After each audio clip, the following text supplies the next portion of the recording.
Are you worried at all about the health of the stock market because of all the retail trading going on? We have so many people entering the stock market. Maybe they know what they're doing, maybe they don't. But a lot of people are trading with leverage. I think we have the highest margin trading ever. And a lot of people are coming into the market with very high expectations, hoping to double their money in a very short amount of time. Is the stock market going to crash because of that? Well, the market's always correct, and sometimes as much as 40%. I don't see that anytime soon because we have a very, very buoyant economy and we're about to get, $1.9 trillion stimulus package, and now a rumor of a $3 trillion infrastructure package. That's a tremendous amount of stimulus. So, asset classes like stocks are likely to do well during that period. But there are times when markets do not do well, and you have to live through that. It doesn't bother me that, people are actively day trading.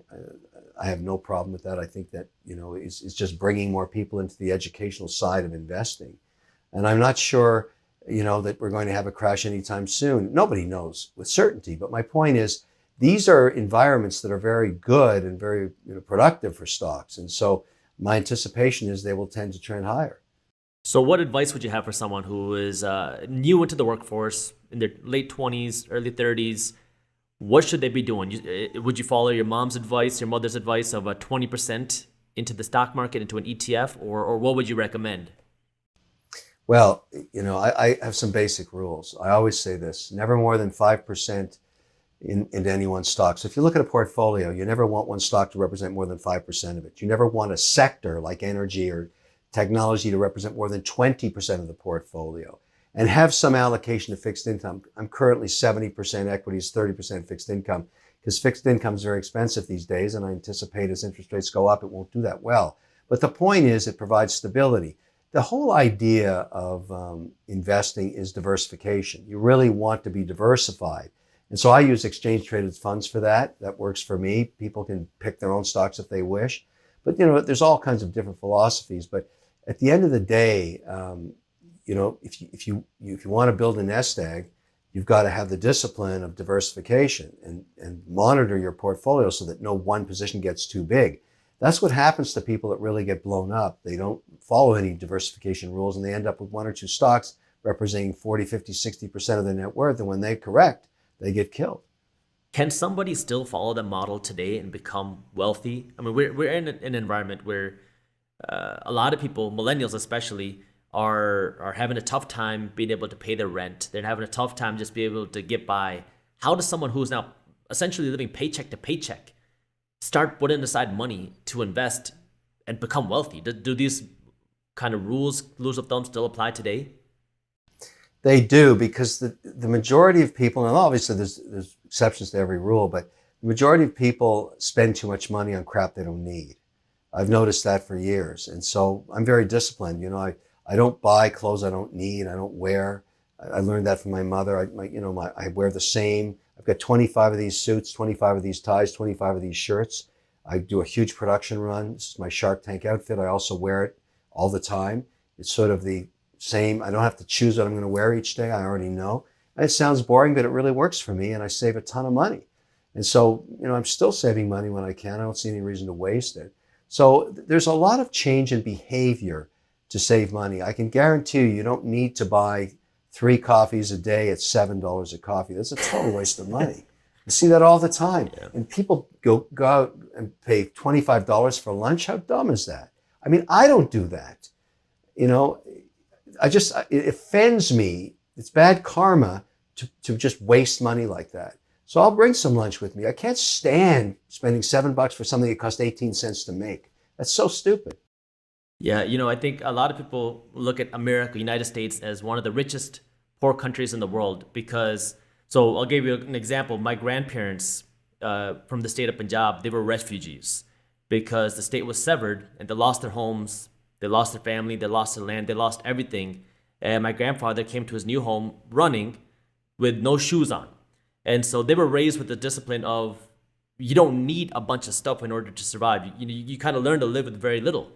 And so I was raised with them. And then when I was going to school, and just the basic things, like I would go to lunch with a brown bag, and I would make sure that I had to take my brown bag home the next day because I would use their brown bag for the whole semester.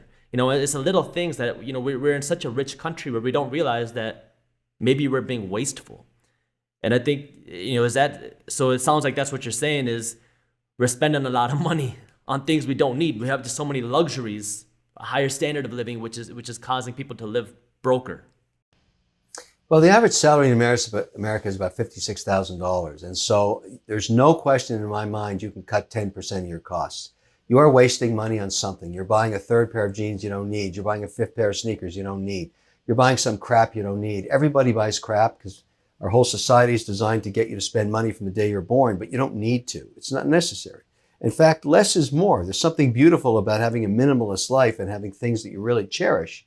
And that was also my mother's philosophy. She would save up for a whole year to buy a Chanel jacket and buy nothing else. And I mean, that was her whole thing. I want to own this jacket for the rest of my life. And when she passed away, there was a huge fight amongst the women in the family trying to get her collection of Chanel jackets, which she'd only buy one of every 2 years. But she bought the highest quality items and not a lot of them. That was her philosophy. And I think that really works.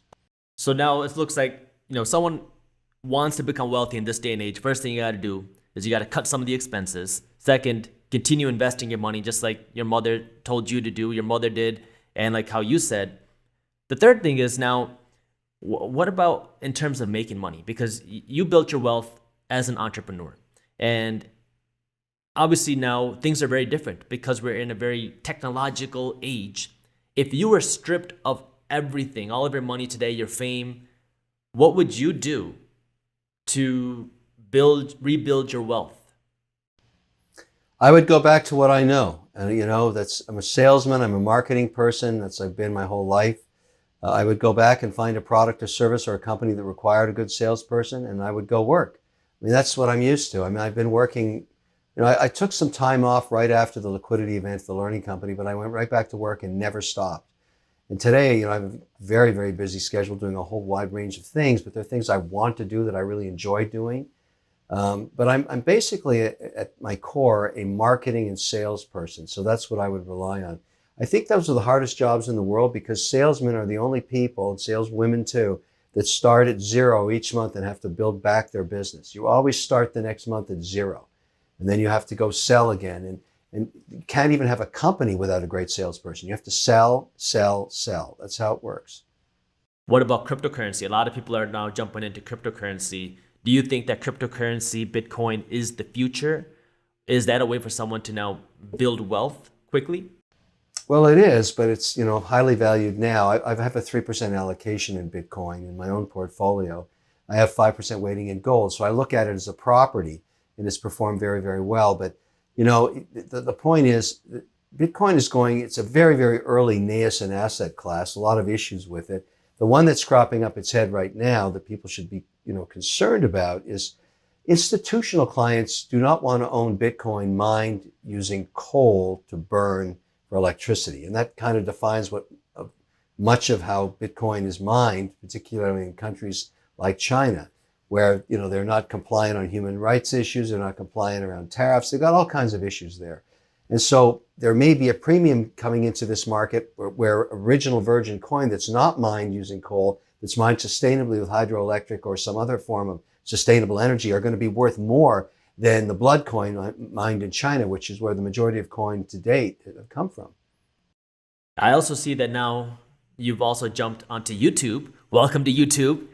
Is that a feasible way, do you think, for now someone who's looking for a creative way to make money to do that? I think so. I think everybody that wants to play as an entrepreneur going forward after this pandemic has got to have a direct-to-consumer digital strategy. I mean, even if you're just B2B, business to business, you still need a digital strategy. The whole world is pivoted to using technology to communicate with each other and sell products and services. And so you're going to have to learn how to use social media, how to actually build websites or at least manage that process so that you get something very compelling for people to see your product and service and buy it direct from you. That's the new model. All the companies that I'm invested in that survived to figure that out. And so that's a new change in the American economy. And also, there's no barriers to entry for that. So you're going to have lots of competition from Mumbai, Shanghai, you name it. If you're not willing to work 25 hours a day, 8 days a week, they are, and they'll kick your butt.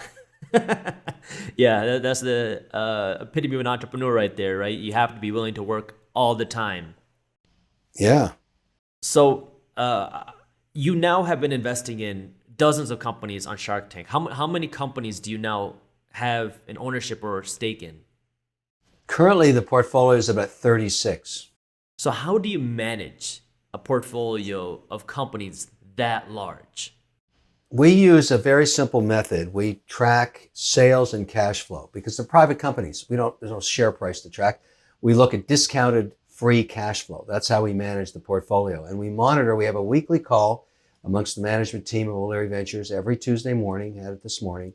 And we go right through our portfolio, the good, the bad, and the ugly, because at any one time of the portfolio that big, there's euphoric outcomes occurring and also disasters happening. It's like a giant passion play. It's happening all day long. I'm getting calls of, look, somebody wants to buy our company, and on the other half, we're going bankrupt. It's sort of, that's the nature of the ebb and flow of the volatility involved in owning so many companies in so many different sectors. But overall, it's a very successful group of entrepreneurs. They use the Shark Tank platform to reduce their customer acquisition costs, which is really magic. My job as sort of an investor is to let the world know that I've made this investment choice. I have millions of followers on social media. It usually helps the company raise more money. It works in a big symbiotic relationship, and we add a lot of value to these companies, and we expect to be paid for it. So I think that the trend of having multiple streams of income now, because now you're invested in dozens of companies, and each one of these companies are now paying you. That's a very attractive thing. I mean, everybody loves the idea of multiple streams of income. Obviously, one way you can do that is through dividends, but because of Shark Tank, I think a lot of people want to be sharks. They want to be like you. What do I need, or what does somebody need to be a shark? Maybe on a smaller scale. Like, is there like a certain amount of capital somebody needs, or how can somebody start doing what you do? I have a bit of an advantage because companies approach me all the time and say, look, would you like to invest in this next round? And I say, your round means nothing to me. I know what I bring in value. I know what happens when I invest in companies. I know what I can do to get your message out and help you sell product, but I don't do that for free. So if you want me to be an investor, let's negotiate a very attractive package that aligns my interests with yours. Now that may be through royalties or warrants or convertible debentures or straight equity or straight debt. There's a wide range of different outcomes and structures, but I don't want to be viewed as just another investor because I'm not. And it may sound arrogant, but the facts are I can change a company's trajectory just using my team and my millions of followers to get the message out there, not just domestically, but globally. And so, I'm very, very selective on which companies I invest in. I want to be able to take it from this platform to this one, and everybody benefits from that, including me.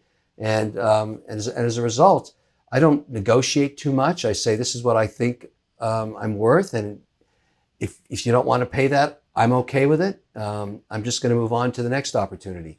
And that sort of may sound arrogant, but my best salespeople are the men and women, my CEOs. When someone comes to me and says, look, we'd like to make you an offer to invest, I say, why don't you just talk to some of my CEOs and see what value I bring? And then you decide if my offer is too rich or you don't want to do it.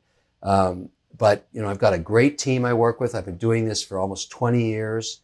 I have some great outcomes, I have some big disasters. I mean, when you have a portfolio that large, you're going to have a lot of bad outcomes, but you're also going to get a few that are just stratospheric, huge hits. And luckily, those pay for all your mistakes. That's, again, the idea of diversification. And so, every day I'm examining deals. I look at sometimes 2 or 3 a day, as I did today. And, most of them we don't do because they don't fit. But when we find something interesting, we get right into it and we try and come to an arrangement with the CEO and put them into our portfolio and do everything we can to explode their business. It's interesting. You mentioned your mom and the importance of dividends to your mom. Anybody who watches Shark Tank knows how much you like royalties. Is that partially influenced because of your mom, or is there a different reason why you are such a big fan of getting royalties out of your deals? No, it's probably again from my mother. She always said, you need to get paid while you wait. That was her mantra. Get paid while you wait, because either she owned a stock with dividends or she owned a bond with interest. Getting paid while you wait was her whole thing, and never Never spend the principal, just the interest. That was the other lesson she taught me. So my portfolio is like a chicken on a spit dripping cash. Everything pays me something each month. And that's how, we perform at the operating company. We look at our cash flows every single week. It works for me. Remember, in venture investing, it's not return on capital that matters. What matters is return of capital. You haven't made a dime until you get your principal back in a venture investment. And that's very hard to do. So if I use a royalty, great.